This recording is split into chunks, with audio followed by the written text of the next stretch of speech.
we'll be spending the day with Carol, your health coach, at her farm, learning all about herbs.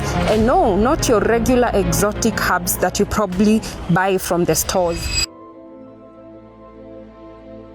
If you grew up in a rural setting in Kenya or even in Africa, you've probably come across these herbs: Mexican gold, blackjack, and the likes.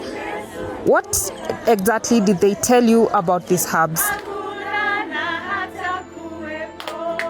We got an opportunity to learn about African infused tea. My hands, of course, are clean. Yes, ma'am. Plus rosemary, and rosemary, we've seen it. So that is how mom prepares her tea. Mwenye nataka sukari anione.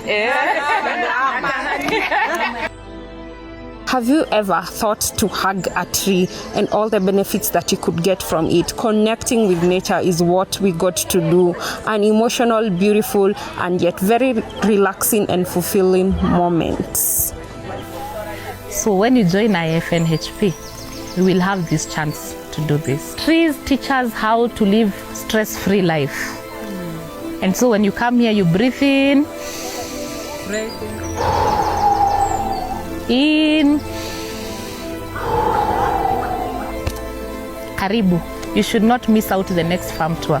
We also got an opportunity to learn about the indigenous foods and how to prepare them while ensuring that you preserve the nutrients. I think the greatest takeaway from today has been that you need to eat to nourish your body and not necessarily to satisfy your body. So eat to nourish your body. IFNHP allows you to go to whoever you are. I think our last cohort we had an engineer from one of these energy companies, and you can even imagine, you would wonder what an engineer would want to come and do here.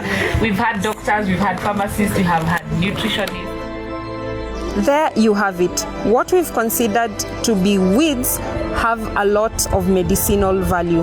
Those have been the lessons today with Carol, your health coach.